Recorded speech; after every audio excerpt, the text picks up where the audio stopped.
Yes, guys, I'm Si. Welcome to Cardiff City World. Welcome to your Middlesbrough versus Cardiff City preview live this week. As we've done a few pre-recorded ones over the festive period. So we thought we'd finish the festive period with a nice live preview. I think I had it down on YouTube as to start at 9, even though I posted all over social media that it was an 8:15 start. So I'll give the latecomers some time to catch up and stuff.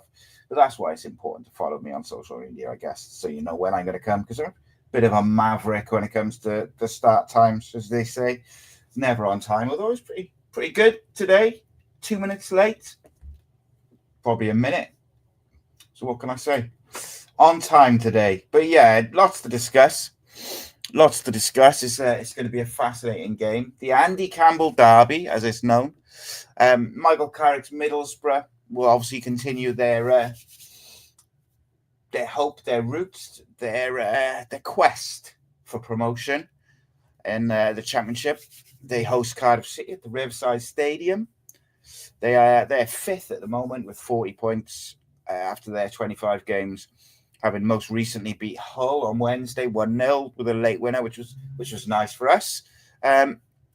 Whilst Cardiff remain second but bottom, or one but bottom, 23rd place with 22 points from their 24 games, having drawn with Coventry City on Saturday with 10 men. A bit of a battling performance. So Middlesbrough got some players missing though, so I think it's going to be an interesting game. I actually quite fancy Cardiff for 3 points. I think the last 2 games there's been a real improvement, and generally speaking, Cardiff players we do seem to be more comfortable away from home. But of course, it's a very difficult game. Middlesbrough are a very good team with a very good young manager, some real good players. They don't give up. They played to that final whistle as shown against Hull with I think it was 93rd or 94th minute winner. As far as I know, Suze, we have not appealed Callum Robinson's red card at the moment. All very quiet on that side of things. I know nothing's public.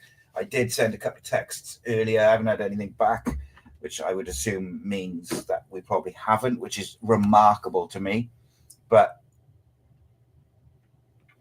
the only thing I can think, because in that sort of situation, the club will get advice from referees and things like that, officials, even maybe an off-the-record conversation with the FA, and maybe I'm hypothesizing, but maybe they've had the nod that it wasn't going to be overturned, and they've gone with just accepting it. I don't see how, because to me it's pretty clear that it wasn't a red card, but you see these strange ones with the red cards where you see sometimes they're overturned, rightly so, and then other times you think, how has that not been overturned? And it doesn't seem to make any semblance of sense. But unfortunately, I think everybody within British football feels that the biggest issue with referees is consistency. There is no consistency over the types of decisions, the offsides, everything, VAR.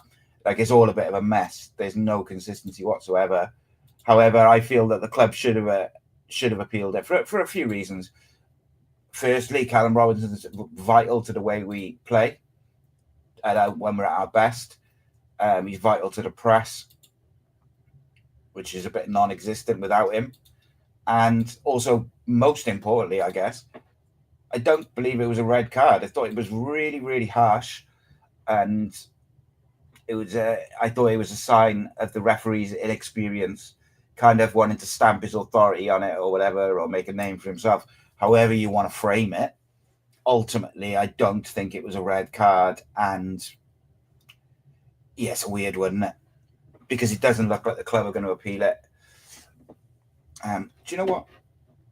I will send a quick message to someone who will definitely know. And let's see if they get back to us before it finishes. Bear with me, just 2 secs. See if we get anything back before the preview finishes. But yeah, it was never a red card. But as is tradition with the preview shows, we start with the opponents and we have a little look at Middlesbrough. Michael Carrick came in last year, a long time ago now. I think he's done a phenomenal job at Middlesbrough. I think they had a good basis of young players and decent footballers, but I think he's shown a real ability to be versatile tactically, bit of steel in there, but also they play some really nice football. And I like that he's got some young players in there as well. I was hoping to get Andy on, but unfortunately he's got a family thing, so he couldn't join us, which is unfortunate. But I'm sure we'll see him soon. But Middlesbrough are very strong, very, very strong side. You only got to look at the substitutes that they brought on against Hull to change the game. Ben Doak, Gilbert, Berkzog, and Nato Borges, all pretty, all walk probably into the Cardiff first 11. So that shows you the level of depth that they've got. And their first 11 wasn't bad either. So it's going to be a real difficult game. It's a difficult place to go. But we know what this Championship League is like. You can be in the worst of form or playing the team in the best of form, whatever it may be. You could be top of the league, bottom of the league. On any given day, over 90 minutes, the result can go any way. And I think Cardiff can take a little bit of confidence into the game from those last couple of fixtures, because I don't think it's just the fact that they've taken 4 points from 2 games, but it's also the nature of the performances. I thought the Watford performance was excellent. Every single player was, I don't think there was one player who was sort of subpar from an attitude or a application point of view. And also against Coventry, I thought the first half was probably our best half of football this season. But,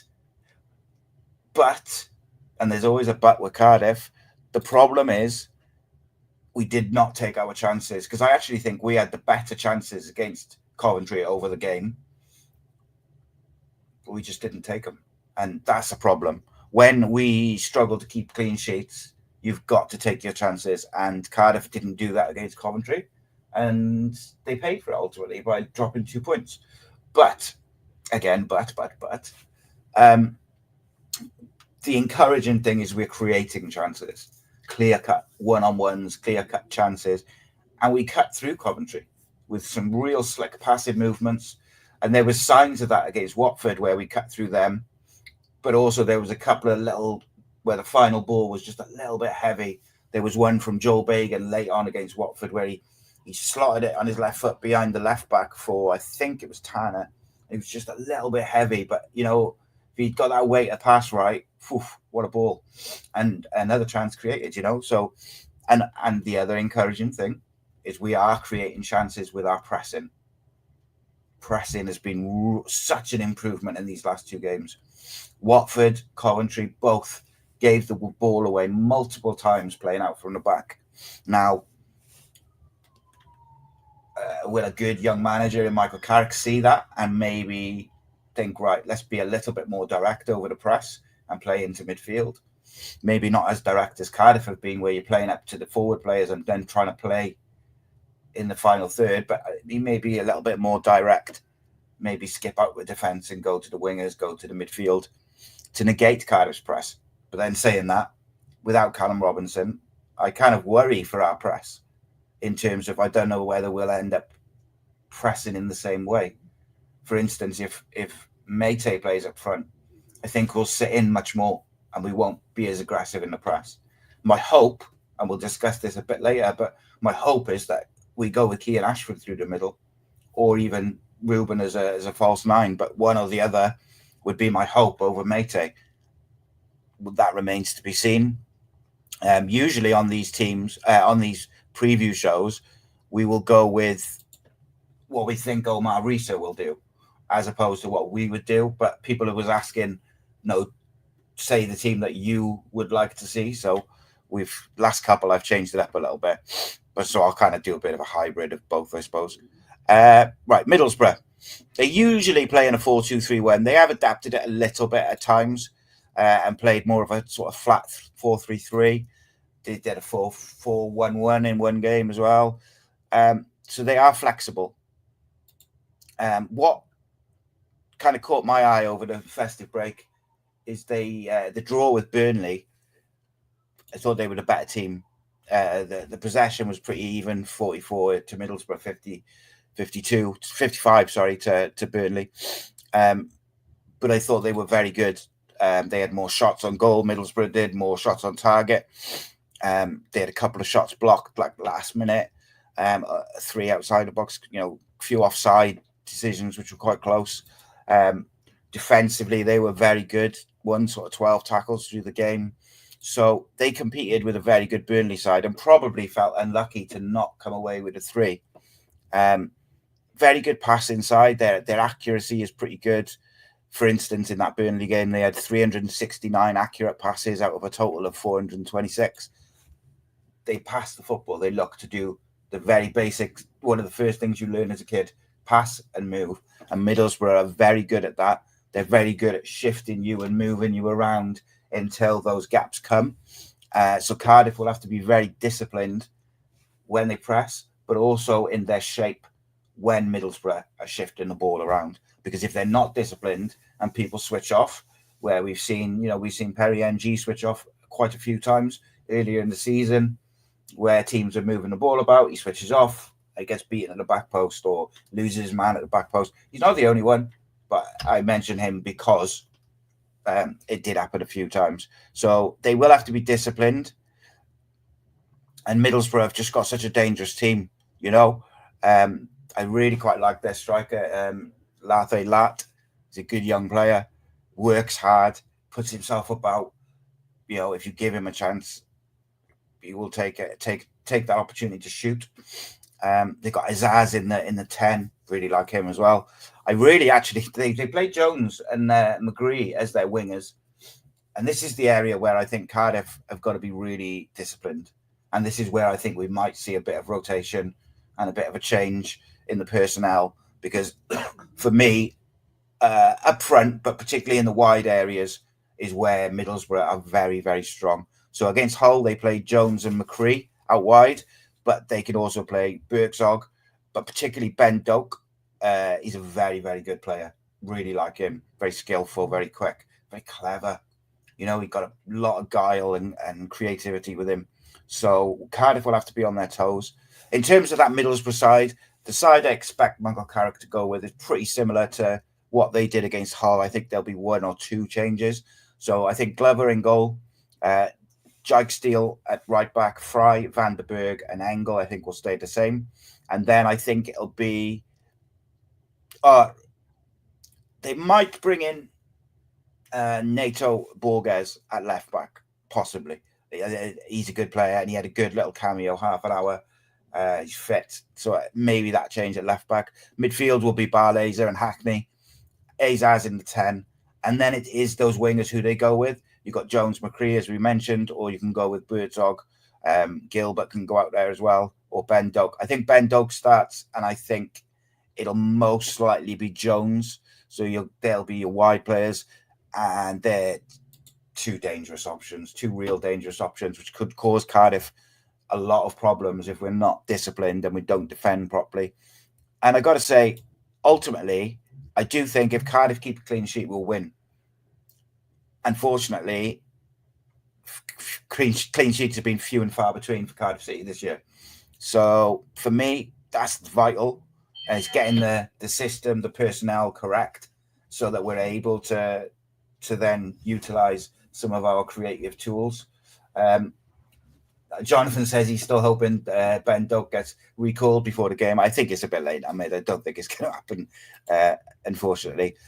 They do score goals, and Doak and Azaz are very much a part of that. Middlesbrough, Sheffield Wednesday was 3-3 in December on Boxing Day, with Doak and Azaz scoring 2. But Azaz also picked up an assist in that game, so he got a couple of goals, a couple of assists. And when they play at home, it tends to be Doak, Azaz, and one other. They have used Conway up front I think it'll be Lath. He caused us a bit of an issue before, and he's a good player. Incidentally, if you remember back in the summer when I was talking about, and we did some videos on potential free transfers, I said we should sign Josh Windass. He went to, I think he might have renewed his contract with Sheffield Wednesday, or we should have tried. I said we should have tried to get him anyway. But he's been playing off the striker in a 3-4-2-1 system, which is a system we've utilised. Scored from the halfway line the other day. Has been bagging a few assists and a few goals this year. And Barry Bannon, another one who I was hoping to. Andrew says Lathe is supposed to be going to Ipswich. Yeah, I mean, that could be a potential, for us. I think that's good if he's distracted or if he's not available even. I know there was the last time we played them actually at our place. He ended up traveling down late because he was supposed to be going somewhere. So I guess there's always that option. And they could always play Conway up front, who's not bad. I'd rather see Conway up front.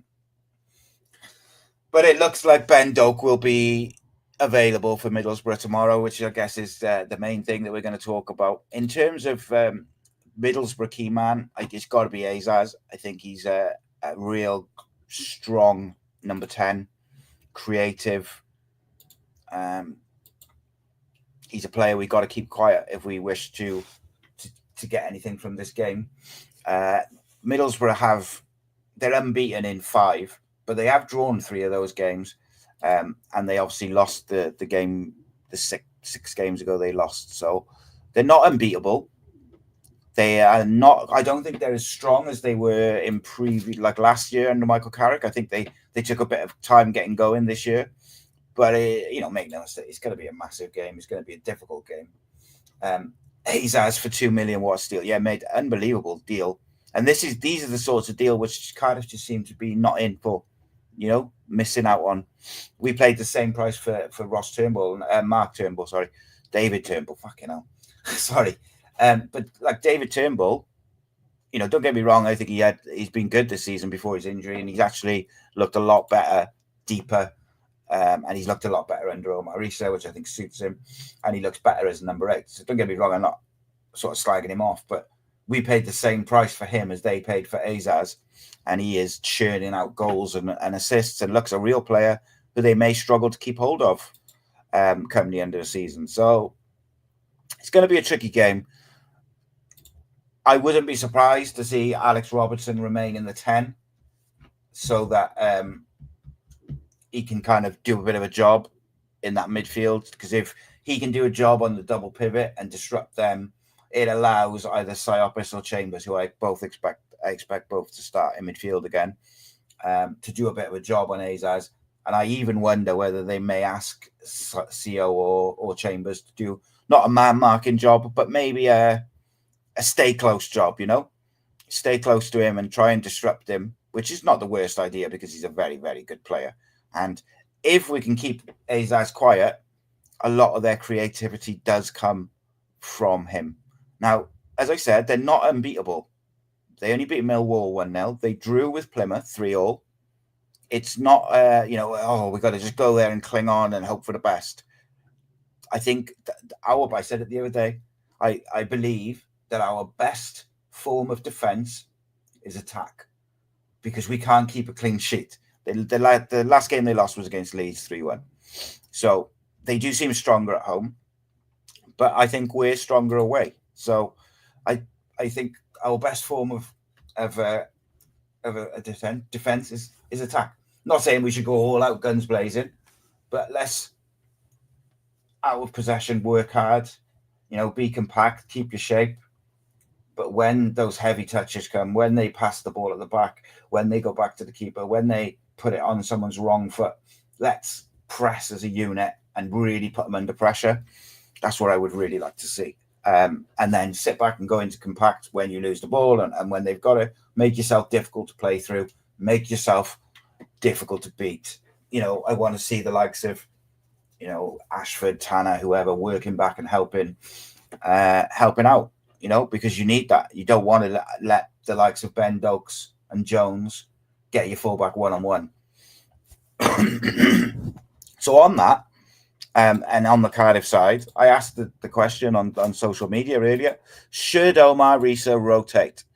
He kept the same 11 the last 2 games. Obviously, Callum Robinson is suspended, so that's one change you have to make.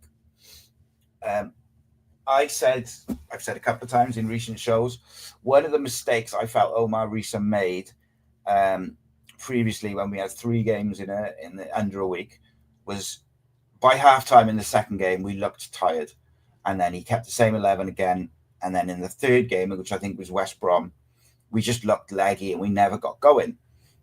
So yes, you want to stick with a team which is doing well and a winning team and these things, but I think you have to be realistic. They've played a lot of football close together over Christmas, so maybe you can refresh it a little bit. But incidentally,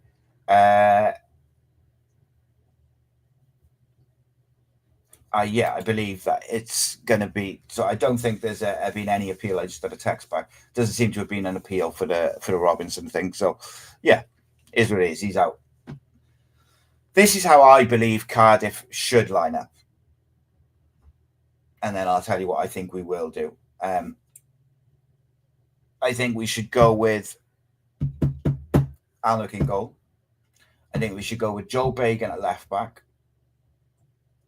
Darland and Gutas, right back Rina Mota, Psyopis and Chambers as your 2, Robertson as the 10, the left wing Callum O'Dowda, right wing Ollie Tanner, and then up front. So actually, up front, I'd go Cian Ashford, and then I would contemplate saving Tanner for off the bench and putting Ruben on the right. And the reason I would put Ruben on the right is he drifts out there anyway. Give him a bit of a free role. The problem with it is, I think if he was going to do that role from a wide sort of position, I think it would be better from the left. So maybe O'Dowda could go out to the right and you could do it that way, but I like O'Dowda on the left. So I just think we need to refresh it. And I actually think that Ruben drifting from wide could be a really interesting weapon against Middlesbrough because of the way they play. Now, if he was going to do that job, he has to work back defensively to support Rina Moto. The problem with him doing it off the right is Rina Moto doesn't really get up and attack like O'Dowda would on the left. So I think that's tricky. I actually think that Omar Rhys will keep O'Dowda at left back, and I think he might play Ruben off the left, and he'll play Ashford through the middle, and then maybe Tanner on the right, which I'm not against. I just think I would prefer to see either Ruben in as a false 9 with Alex Robertson and him kind of interchanging and supporting each other with the press and everything. But then I'd keep Cian on the right, or put Cian through the middle and then go that way. I just think, just to refresh it a little bit in those forward positions, I think Ruben's got to come in and he's got to work hard. He showed he can work hard earlier in the season. Now, normally I would say put him in the 10, and I don't really need him to work that hard in the press, just support the striker who's pressing on the wingers. I'm more interested in what he's going to do on the ball. And the way we've played in recent games, I'd quite like to see him in those little pockets of space with people actually running in behind. But then I know some people will feel that that's not right. And I wouldn't be disappointed if our wingers tomorrow are O'Dowda on the left and Tanner on the right with Ashford through the middle. I'd be really happy with that. And then you could bring Ruben in off the bench, and maybe against tired legs, he can do something. I don't think, and this is only my opinion, judging from the Coventry game, I thought Ashford looked a little bit leggy and he had a few heavy touches. He hasn't played a lot of first team football this season. he hasn't played a lot of football this season. So I just wonder if two games close together was a bit much for him. So maybe they'll rest Keane. It'd be disappointing. And I know Rhys has suggested that Atete might come back into the squad. I've got to be honest. Whilst I'm not Atete's biggest fan, and I think he needs a loan, I'd probably rather see him up front than Matty. And I would send him out there with a bit of a rocket and say, mate, you want a career at this football club, you go out there and you work hard and you be strong and you do your job and you press and you move, because he's got it in him. He's not slow. He's got it in him, but he, like, mentally and physically, I wonder sometimes if he's ready for it. Which is why I would have sent him out on loan this year, but that's another story. Jonathan Davis says, Matty Barton's star debut. Yeah, unfortunately, I don't think so, mate. Holton says, put Rinamoto in the middle for Siopis and Kpaki out at right back. If it was a home game, mate, I'd probably go with that. But although I think Siopis has been excellent recently, and I actually think this game is made for him. I think it's going to be won and lost in midfield this game. So that's why so normally I'd be looking to put Ruben in that middle, in the number 10 spot with runners. Like, he hasn't had that luck, or not luck, but tactically, when Ruben's played, we haven't had runners so often. Whereas I was watching Willock and Robertson in these last two games, and I was like, oh, I bet like Ruben would have loved to have had runners like that, actual people running beyond the fullback and in behind Robinson in the channel, because it creates space and he's got something to aim at. But I digress. I think I can see a lot of logic to keeping Robertson in the 10 for this game.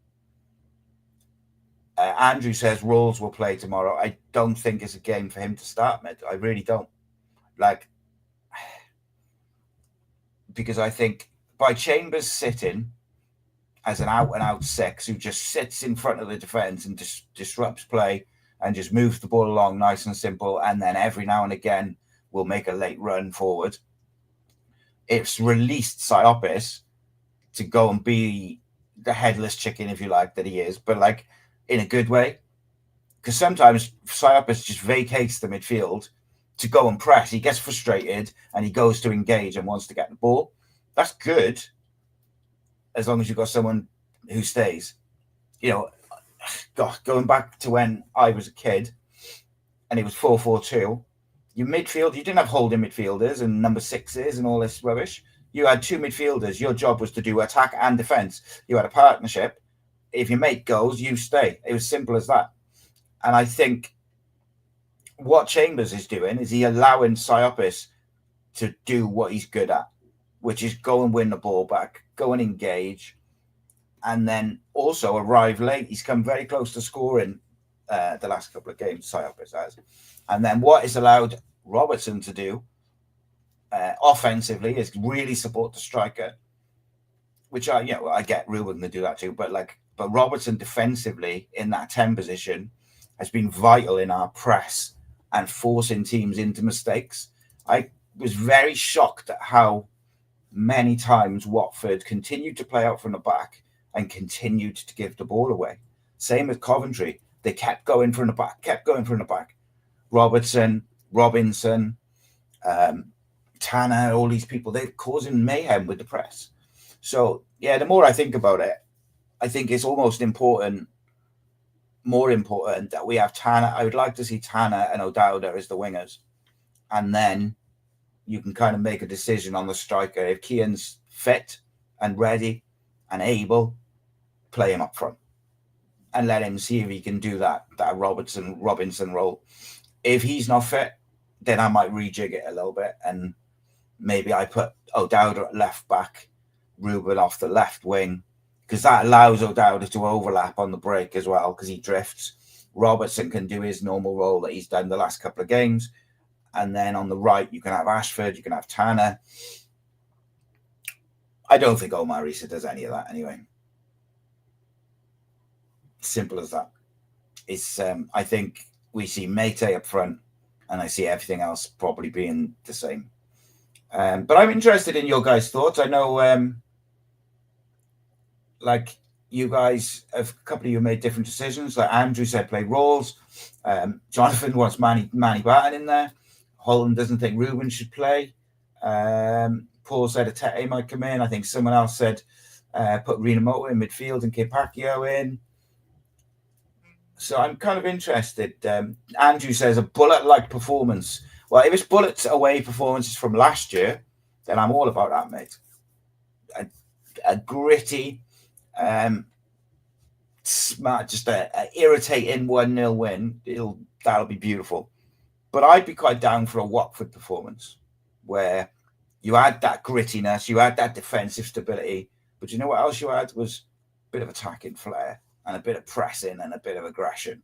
And that's the thing I want to see is I want to say when we do our show, when the boys do the 1927 pod tomorrow night, when I do the breakdown on Sunday night, I want to be able to say again that every single player from an attitude and work rate and mentality point of view was spot on. You know, if the quality's not there, that's it. We just need points, as Andrew says. Just get something. I'd be happy with a draw, I got to be honest. Middlesbrough's a tough game. Rhys says, as you all know, I'm not Atete's biggest fan. I think his contract's out in the summer. The club will probably look to move him on this window. Yes. So someone sent me a question, which I'm going to answer now. They said, out of the 13 players, which ones do I think will leave in January? Which was quite interesting. So in a minute, I'll get a list up of those 13 players, and I'll tell you which ones I think are going to leave in January.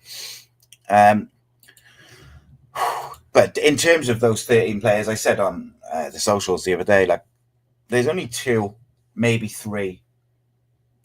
There's 2 which I'm 100% I would keep. There's 2 which I would probably keep, and then the rest I'd probably let go. I think Cardiff City need a rebuild, and when you've got players out of contract, that's kind of the easiest way to do it because you haven't got to try and find a club for them. But if you guys, I tell you what, then if anyone can guess the 4 players who I'd keep or probably keep, I'll give you a little sticker. You get a gold star for today. Holton says, same side as against Coventry, but Bagan into left back, move a Dowder up with Ashford and Tanner. Yeah, I'm not against that, mate. Not against that at all. Trying to find a list of the players who are out of contract. If anyone can send me a link, that'll be very handy. I think it's there. We are young. Jonathan says, keep Alnwick, Gutas, O'Dowda, and dun dun dun. And Rhys said I'd keep, as in he'd keep Alnwick, Reno, Robinson, Gutas. I forgot about Robinson, so might keep him as well. I'll very quickly say this, it's only my opinion, obviously.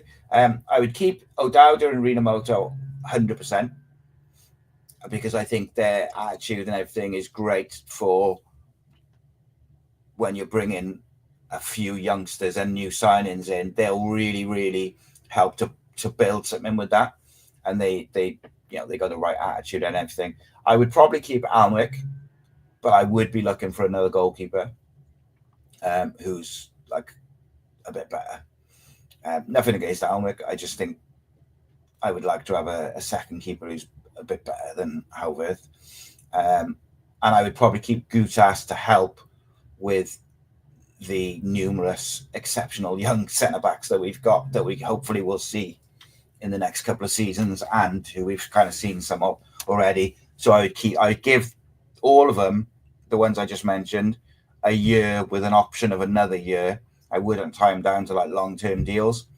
The only other 2 who I'm a bit like on the fence with really is Robinson and Rawls. Like Rawls for me, I think he's been a tremendous servant to the club, but he is really not available most of the season. Not quite to the extent of what Aaron's been, but Rawls spends a lot of time missing games. I think he's been a tremendous servant. I think he's a good captain.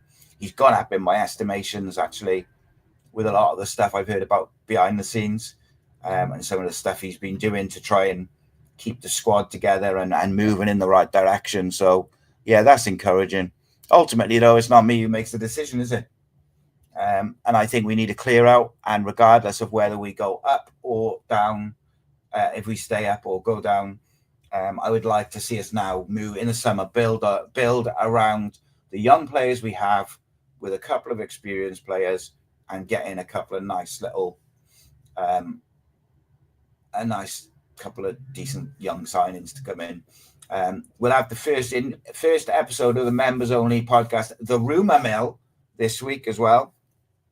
Probably Tuesday morning, that'll be out, where I'll be discussing everything I've heard about transfers and stuff like that. And there's already a couple floating around. Holton says Robertson out and free up the wage. Yeah, he's on big wages is the thing, but he's also the best finisher at the club or certainly in the first team, and is our only goal scorer, and we look better with him in the team.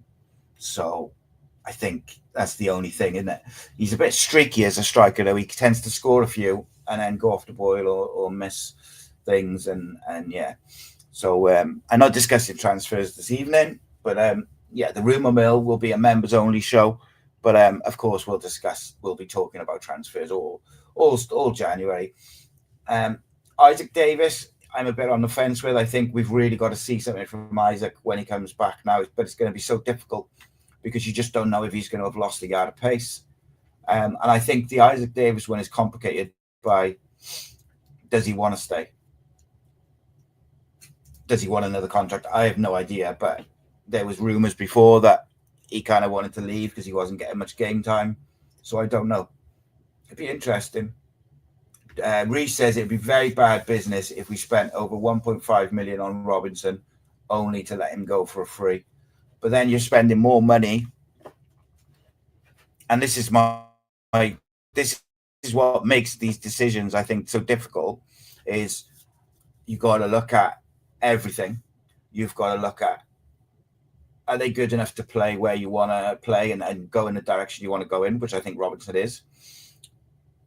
Are they fit for the majority of the season? Probably not. Their wages, his are quite high from what I'd like to believe. Attitude, all these different things you've got to come into it.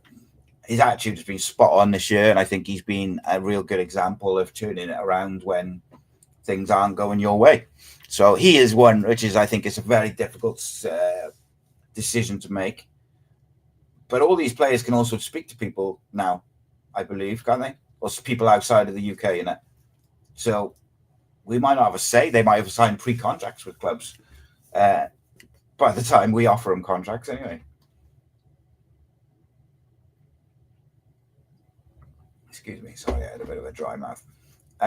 Also, my screen is frozen, so hopefully you can all still hear me. I think the key man for Cardiff tomorrow, I'm going to go with Siopis. I thought Siopis was excellent the last couple of games, particularly against Coventry when we were down to 10 men. I thought he did such a good job of breaking up play and engaging the opponent and winning his duels. And as I said, when I talked about one of Holton's comments just now, I really feel, I think it was Holton, it might have been Andrew, apologies. I think it's going to be one in midfield, and I think that Chambers Siopis combo is real nice with Robertson in front, because it just gives Robertson a little bit more freedom, but he still does his defensive work, and that is encouraging for me. Right, my screen is proper frozen. I got no comments coming through or nothing, so I'm going to just double check on my phone. That was still, it was still good, I think. I believe Siopis has got another year after this one, I think. Gutas is out of contract though in the summer. I would probably give him a year with an option for another, because I think he can be a massive help to the likes of Darland, Fish, and then also you've got like Dylan Lawler, who's captain of the 23s, even though he's only 18. Thomas Davis, sorry. You've got the fullbacks in Giles and K. Pacquiao. So having those sort of an experienced defender around who can really help out, I think is beneficial, isn't it? But yeah, I think the key man tomorrow is going to go with Siopis. I think he'll have a big role to play tomorrow if he starts. It'll be interesting what Omar Rhys does, because I can see a lot of logic to refreshing it all, like putting Kepakio at right back, moving Rinamoto into the middle, playing Bagan left back, moving O'Dowda up, kind of refreshing it a little bit. I can even see the logic to putting Robertson back in the middle and Ruben in the 10, depending on who's up front. And what would frustrate me, I got to say, tomorrow, and I really hope that it doesn't happen, but what would frustrate me tomorrow is if we put Perry NG at right back, if we move Robertson back and put Ruben at 10, and then play Mate up front. Because I really feel like you're setting up Ruben to fail, because he's not going to have runners in behind, which he needs to get the best out of him. And I believe that Rinamoto is first choice right back, in my opinion, now. I think Kepakio deserves an opportunity when Rinamoto needs a break. And I think Perry NG has got to fight for his place. I thought he was very poor against Coventry coming back, but you excuse that because he's been out with an injury, hasn't played for a few weeks, so he's rusty, of course. But I think it would be very, very harsh to Kepakio and Rinamoto, who's not only have their attitude been exemplary, but their play has been very good as well, and the team has looked better. If Perry just walked back into the first team, you want competition for places in the best of ways. Equally, I'd be disappointed really if we broke up the Chambers-Siopis partnership for this game, because I think it's a game that partnership makes a lot of sense away from home against a team that's really good. Come on, it makes a lot of sense, doesn't it? Like, why would you break that up unless you have to for this game? There'll be games coming up where you can rotate it a little bit. You can give Kepakio a game. You can bring Rolls in, but I don't think today's the day. You've got FA Cup game Thursday. That's when you can maybe bring in Rolls, Kepakio. You can give Chambers and Siopis a break, maybe move Robertson back. Like, that's when I would like to see rotation, not for this Middlesbrough game. I would like to see the structure stay the same, the tactics stay the same as the Watford game and the first half of the home game, but maybe one or two which we've got to move around because of Callum Robinson's suspension. But let's be honest, it's not me who makes the decision. It's not you guys. It'll be Omar Rhys with a bit of help from his coaches. What do you guys think he do? Do you think Perry NG will come in tomorrow? Do you think we'll break up that Siopis and Chambers midfield? Will O'Dowda play left back? Will he play left wing? Who plays up front? Like, what do you guys think? Let me know in the comments what you think about those questions. Let me know what your team would be. It's a very difficult game. Let me know your predictions. If Cardiff had been a bit better defensively, I would go for a spawny 1-0 tomorrow. But we just can't keep a clean sheet. So I'm going to go for a gritty 2-1 to Cardiff. We got to take our chances, though. Got to take our chances. It's going to be difficult. Defensively, we've got to be disciplined. And then offensively, we have to be clinical. We've got to press. I don't want to see us dropping back in early doors. I want to see us with a better fight. Do you think he might change the system? Would he revert back to the 3-4-2-1? I wouldn't be that disappointed with that, man. Because let's say he did that. You could go with Darland, Gutas, maybe Chambers. And then you can have O'Dowda as your left wing back. You could go with Rinamoto as your right wing back, who's that one who sits to make it a 4 and then gives O'Dowda a bit of freedom. Then you could have Robertson and CO as your 2. And then you have who could you have? You could have Ruben and Tanner off Keane Ashford. That's dangerous on the break. maybe he goes with that because it can sit as a 5. It can go into a 4 if Rinamoto drops in. There's a lot of interesting things that you can go. But I'm fascinated. I am genuinely fascinated by what Omar Risa will do with that side tomorrow. Who he'll pick? Will he change the system? Because it's a difficult game. And I wonder, like I said when we talked about Middlesbrough, I think Middlesbrough will, if we press like we have been the last couple of games, I think they might adapt and be a little bit more direct. Not super direct, but what I think they might do is play over the press because they've got really good technical midfielders who can press resistant and who can receive the ball under pressure. So by having that, they can, instead of playing out from the back in a way which, the keeper passes to the centre back and then it goes out to the full back and all this, which gets teams in trouble, is they can play it in from the goal kick into the feet of the likes of, what's his name? Barlaser, Hackney, both pretty press resistant. You've got Engel or Borjas at left back, Jugsteel, and you can fizz it into them and then move it up the field quick and play over Cardiff's press or through it in a more direct way. And I think that might be the case. So maybe a change in system is the way to go. Graham, who's a member, says, anyone going up tomorrow, drive careful on the way home. Snow's hitting the middle of the UK early evening. Yeah, safe travels to everyone. Please make sure you get up and down safely. It's going to be a cold one, so wrap up warm. Yeah, James says there you may have to change the 11. It's a bit they've played a lot of games recently. Yeah, and that was, like I said at the start, one of my sort of criticisms with him was that he didn't change it previously when we played a lot of games close together. So I think there's certain areas where he can change but still retain the same system. Boro is going to be a hard game. So away from home against Boro, I don't think it's the right game to chuck Pacquiao in, for instance. So I'd probably keep Rinamoto or a right back. I wouldn't be against changing the system for this game. But it would be interesting who he goes. Who's he go with up front? We got Jonathan says we don't have many options with our injury list, but we started to get players back, haven't we? Obviously, you got Rawls is back, Tanner's back, Atete's on his way back, save the day.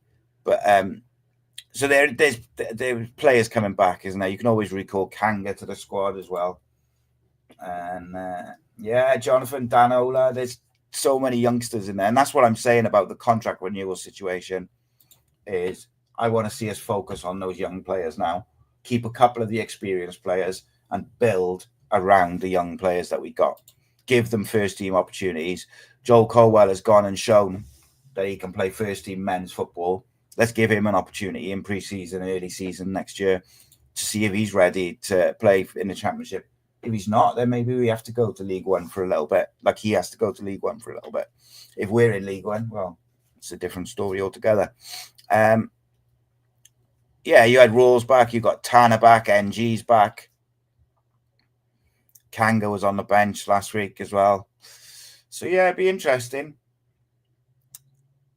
Will Fish, does he exist? That's my final question of the evening. Does he exist? Is he a made-up figment of the club's imagination? Because I've never seen it. Never seen him play for Cardiff, I don't think. He played one game, didn't he?